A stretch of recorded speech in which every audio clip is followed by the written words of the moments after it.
it's happening, guys. Well, it seems to be happening anyway. Japan seems to be pushing back against tourists, and in my opinion, it's about time. And this could actually spell a future, an uncertain future of all sorts of repercussions and things that could potentially be happening as a result of this.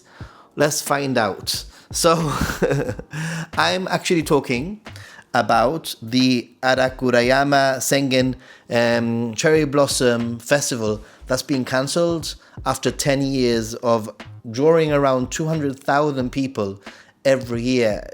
They've had enough. There's been all sorts of bad behavior, crazy behavior I want to be talking to you about. The first thing is that this isn't really just about cherry blossoms.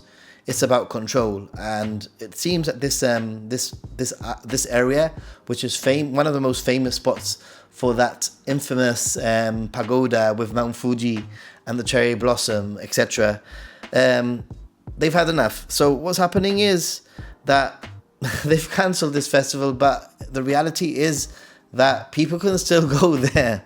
So in essence, the city isn't closing like the area. They're just removing the official like encouragement to go to this festival. And it's a little bit of a symbolic shift, in my opinion. It's a little bit of a, we're not condoning the damage. Please don't come. But if you come, well, we're not responsible in a way, right? So the Arakurayama Sengen Park is a viral Fuji photo, as I've mentioned, which is why it draws people all around the year. I was just there just a few weeks ago. Actually, it's incredibly beautiful, picturesque. I went quite early in the morning. It was actually getting quite busy. I've been to it 2 or 3 times at this stage. The Chureito Pagoda and the Sakura and Fuji, all that, you all know what I'm talking about. It's a social media holy grail, basically, is what I'm saying. Now, usually it gets about 10,000 or more or less like visitors a day, and that's kind of sustainable. But imagine having a festival that all of a sudden attracts 200,000 people. This is what we're talking about. So in the past, visitors, tourists alike have been going to this festival, and as there's been an increase in tourism, we've had people trespassing into homes. What the heck, guys? Seriously, crazy. People have been opening doors to use the toilets of people in homes, according to this article and some other articles that I've been reading.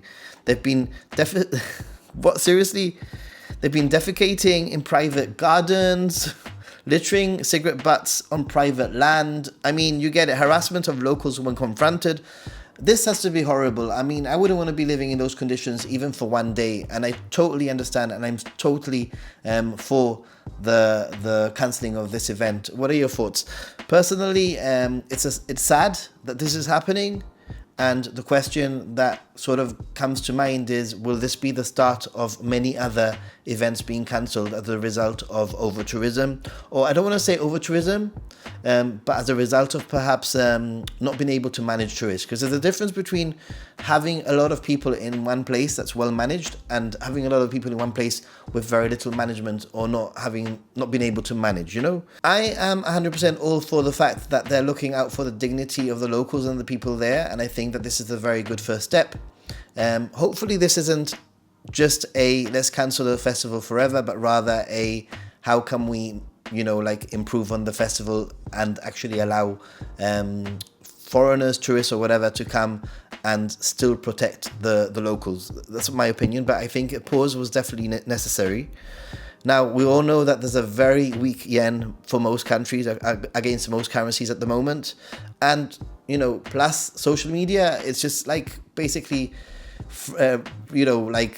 pouring gasoline onto a fire. Like everybody wants to go to the same spots. I've just made a video about it on Ninja Monkey. I've made a few various videos, similar topics, not quite the same. So check those out. This article says that Japan didn't plan for this scale of people. I disagree. I think Japan has been trying to attract, 40 million visitors a year. So what do you expect? Put the infrastructure in first is what I say. And obviously the algorithm, which doesn't favor my channel, it seems, but the algorithm favors the same posts, the same locations, and this is one of the top ones.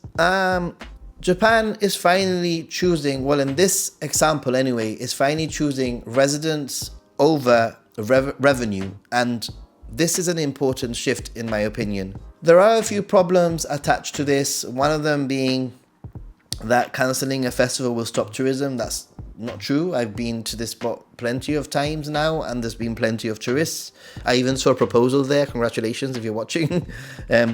Tourists will still, visit the area in huge numbers, more than the average daily numbers, because it is sakura season after all, and that spot is incredibly beautiful. But they've actually done something which, in my opinion, is the right thing to do. They've included more security guards. They're going to be adding some portable toilets, and they're going to create some kind of crowd control system. However, it seems that people will have to be waiting up to 3 hours for that coveted, beautiful photo of the pagoda, the cherry blossoms, and Mount Fuji in the distance. Would you wait 3 hours for that? I mentioned this in my last video on Ninja Monkey. Popular does not equals bad. Popular just means popular. It has to be popular for a reason, because it's good. There are some popular things that I've spoken about in the past that, in my opinion, are just not worth visiting. Most of the top spots that people highlight, or that I've highlighted in my last video, are actually worth visiting, in my opinion. You just have to set your expectations. The problem is entitlement and people just thinking that they can go to a place and treat it as if it's their backyard when it's actually somebody else's. I mean, even Tokyo Lens did a video a few months back where he was looking at the over-tourism in the bamboo forest, and he caught somebody throwing litter on the floor. He got the litter and gave it back to them. I mean, who on earth does that? Like, who on earth? First of all, I don't litter in my own country. Like, why would I litter in any other country? Okay, so this has got me thinking, what does this signal for 2026 and beyond? Are we going to be seeing more restrictions? Are we going to be seeing less events? Are we going to be seeing more cancellations? In my opinion, I hope that we're going to be seeing less tolerance for bad behavior and rule breaking, within reason anyway. Like, people shouldn't just be able to do whatever they want without, consequences of any kind. Adding security, making it a little bit more uncomfortable, is not the nicest experience for the tourists, I must admit. If you've ever been to Shibuya during Halloween events, you know exactly what I'm talking about. I'm talking about one-way systems, about continuous walking, not being able to stop. I'm talking about security guards constantly reminding you with megaphones that you have to carry on walking, that you can't litter, that you can't drink in the streets, etc., etc. It gets to the point where the location is no longer fun.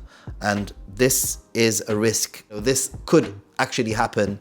You could actually go to some of these beautiful locations and absolutely hate it as a result of the amount of security and control. Now, this is the bigger question. Is Japan actually becoming more anti-tourist?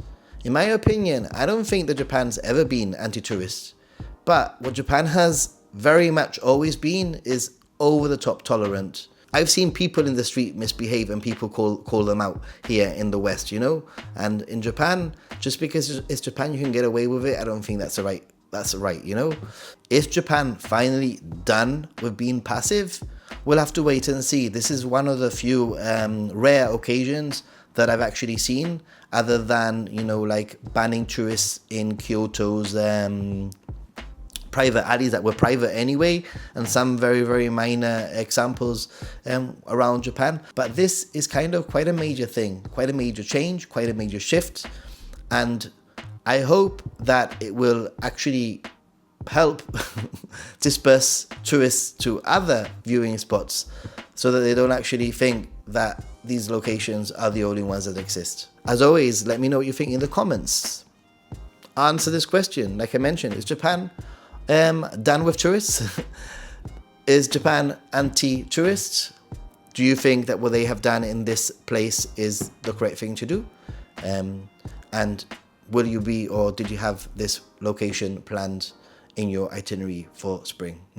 Anyway, I'm Nathan, Happy Gaijin. My main channel is Ninja Monkey, and I hope that this has made you think, because I honestly think that Japan has just got to the little point now where they are finally pushing back.